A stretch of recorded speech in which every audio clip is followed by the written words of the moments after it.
गिरीश महाजन हे सगळ्यांचे कशी मित्र राबवावी होते. हे तुम्हाला कळलंय? नाही जितेंद्र आव्हाड माझे चांगले मित्र आहेत, त्यांनाही माहिती आहे आम्ही सोबतच आहोत.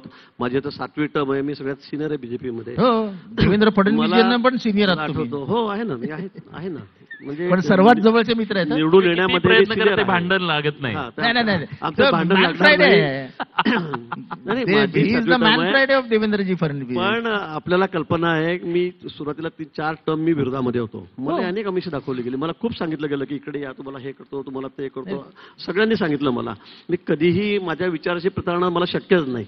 मी सांगतो आपल्याला, म्हणजे मी केलं पाहिजे ना. राष्ट्रीय स्वयंसेवकाचा बाल स्वयंसेवक तेव्हापासून माझी विचारधारा ठरलेली आहे, माझा विचार पक्का आहे. मी माझ्या आयुष्यात काहीच कधी फरक पडणार नाही, त्या विचारापासून मी डळमळणार सुद्धा नाही. पण आपला पक्ष आपण जे सांगतायत बापाशी प्रतारणा करणारे लोक आहेत, आता तुमचा मत आता मला कळतोय, सगळ्यांना कळतोय. पण मला वाटतं की मग आपलंही काही चुकत नाही का? म्हणजे आपण परिवारवादामध्ये एवढे पडलो की त्याच्यामुळे पक्षच गेला हातातून निघून. मी माझा मुलगा झाला पाहिजे, मी माझी मुलगीच झाली पाहिजे, मी माझा जावई झाला. मला वाटतं या सगळ्या परिवारवादामुळे आपल्याला काही फटका बसला असं वाटत नाही का? अजिबात नाही. आणि त्यामुळे 90% लोक निघून गेले ना आपल्यातून. पण हे आपण विचार केला पाहिजे. आहे ना सर, सगळ्यांनी मला त्याच्याबद्दल एक मत द्या. प्रादेशिक पक्षांच्या मध्ये जे सगळे सार्वत्रिक जर आपण लसावी काढला तर आपल्याला असं दिसतं ना, प्रादेशिक पक्ष म्हणजे प्रायव्हेट लिमिटेड कंपनी सर, एका परिवाराचे. तुम्ही उत्तर प्रदेशापासून खाली दक्षिणेमध्ये तामिळनाडू पर्यंत घ्या, याच्याबद्दल चर्चा व्हायला हवी. असं आहे की ह्याच्याबद्दल जरूर चर्चा करायला हवी. पण मी ज्या प्रश्नावर बोलत होतो त्या प्रश्नावर येऊया. मी गिरीश महाजनांना ओपन प्रश्न विचारला की ज्या पद्धतीची वागणूक आता विरोधी पक्षाच्या आमदारांना, सत्ताधाऱ्यांकडनं, मंत्र्यांकडनं दिली जाते. Girish Mahajan is not my target. नाही गिरीश महाजन आणि मी मित्र आहोत, वेळ प्रसंगी आम्ही एक दुसऱ्यांना मदत करतो वगैरे, ती बाजूला ठेवून द्या.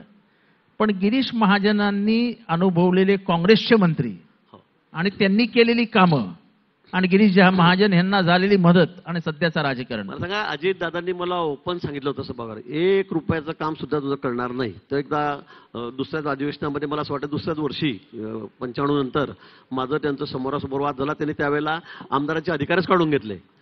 म्हणजे ते आपली इंदिरा गांधीची योजना होती, 200 रुपये लोकांना मिळायची, त्यातून आमदारांचं त्यांनी ते अध्यक्षपद काढून घेतलं आणि पालकमंत्री सांगितले म्हणजे तुमच्याच पक्ष आहे. त्यावरून खूप मोठा वाद झाला होता.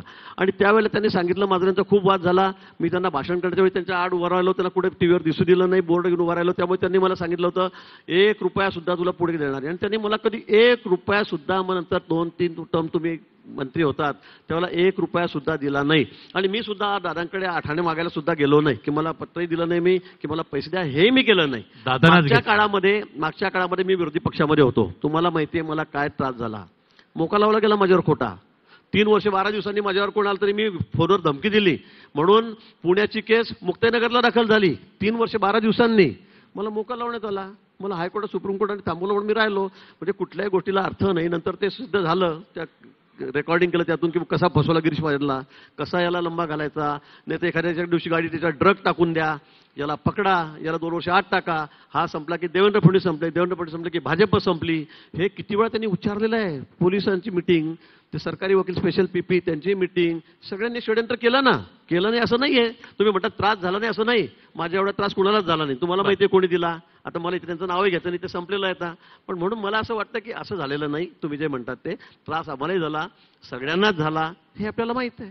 ठीक आहे. मला तुम्हाला विचारायचं आहे, प्रादेशिक पक्षांची आजची अवस्था जी आहे त्याला परिवारवाद हा एक महत्वाचं कारण वाटतं.